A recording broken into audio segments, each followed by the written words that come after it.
Let's talk Manchester United. Bryan Mbeumo, we've been talking about him. What's the latest? Yeah, it's going to be a huge summer, isn't it, for Manchester United? We know there's a lot of attention and pressure under Ruben Amorim as he looks to reshape this Manchester United squad under his DNA. And this man is without question going to be a big part of it. But Manchester United have got to get to the price that Brentford want. We know that their first offer has been rejected. That was £45 million plus 10 million in add-ons. Our information is that Brentford are looking for £60 million upward. This is a man that's almost guaranteed goals for Brentford. He's their top Premier League goal scorer, which is some achievement in itself, more than Ivan Toney, because everyone thinks about Brentford and goals and they think of Ivan Toney. This man has been a consistent presence throughout the last 5-6 years since he joined in 2019. He's formed really good partnerships. He cost Brentford just £4 million from Troyes. He was scouted, watched, looked at by Lee Dykes and Phil Giles, who have done an incredible job, and now they're looking to sell him for £60+ million. So first offer rejected. However, we know that Manchester United are super keen on Bryan Mbeumo, so it's expected there will be a second offer at some stage soon. OK, so they want him. Are forwards the priority for United, Kaveh? I think they are.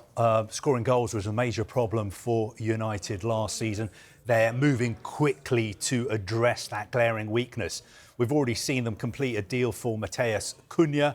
I think Bryan Mbeumo has basically let everyone know that he wants to move to Manchester United as well. So I think there's a good chance that this deal will be done pretty quickly. Also, there's a possibility that United may sign another forward as well. There have been lots of reports today that they may go in for Victor Gyökeres at Sporting. Now, he's somebody who, of course, has worked with Ruben Amorim. Amorim knows him well. I'm sure there are lines of communication that are open between him and Victor Gyökeres and his representatives. The big question is, would Victor Gyökeres be willing to move to Manchester United when they're not in Europe? He's going to have options of playing for Champions League clubs. He could even stay at Sporting and play in the Champions League as well. But I still think United have got a big pull. And what we're seeing this summer from Manchester United is they are not just going to take, what's happened to them lying down. They're coming out fighting. I think they will spend big in the transfer window this summer. Of course, they will have to balance their books because of PSR. But I think we're going to see some real statements of intent from Manchester United because they want to get back and challenge quickly. Yeah, balance books. Hold on. It wasn't that long ago. We were being told, oof, without Ratcliffe's money, we're going to go bust before Christmas. How can they afford this, Mark? Well, quite simply because they're Manchester United. They're Manchester United. They're one of the biggest clubs in the world. They turn over a huge sum of money and they will try and trade and recycle cash. And that's what a lot of clubs are doing. How can we raise funds to spend money here? But we need to get some money in. Number of players I could chuck at you, Mike, that will be on the top of the list for Manchester United with regards to exits. Marcus Rashford. We know that the clause for Aston Villa to trigger was £40 million. So they'll be saying he's had a really good, solid second half of the campaign, played Champions League football. We know that there are suitors there. Wages may be a problem. But that's complex, isn't it? It's not complex. Easy to get him out.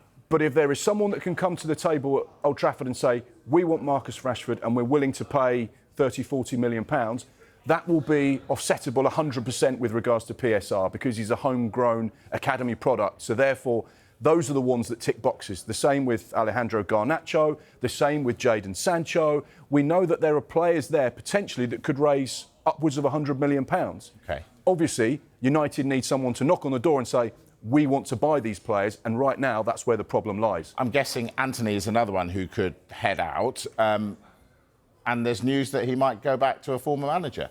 Yeah, again, we talk in windows about the domino effect, and this is very much something that could be triggered by Florian Wirtz leaving Bayer Leverkusen, going to Liverpool, and we understand that the replacement for Wirtz at Leverkusen would be this man, Antony. He cost Manchester United in 2022 £86 million.